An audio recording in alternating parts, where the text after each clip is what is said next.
मिथुन रास एक द्विस्वभाव राशी आहे, पुरुष तत्वाची राशी आहे आणि वायू तत्वाची याच्यामध्ये वृत्ती दिसून येते. वायू तत्वाची ही पहिली रास आहे. याच्यामध्ये जे लोक असतात या राशीचे चिन्ह हे दोन लहान मुलं आपल्याला या राशीच्या चिन्हामध्ये दिसतात. या राशीचे लोक हे अतिशय बोलबच्चन असतात, बोलण्यामध्ये एकदम पटाईत असतात आणि हे लोक आपल्या भोवती लोकांचा गराडा कसा पडेल हे पाहतात. त्यांचं समयोचित विनोद बुद्धी आणि शब्दभांडार हे प्रचंड असतं. कल्पनाशक्ती ही चांगली असते, त्याच्यामुळे मित्रांमध्ये ही सगळ्यात जास्त पॉप्युलर असते आणि बोलणं हीच कला असते.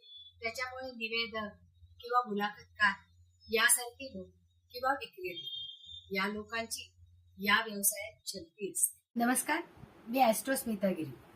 वास्तुशास्त्राप्रमाणे आपण उपदिशांमध्ये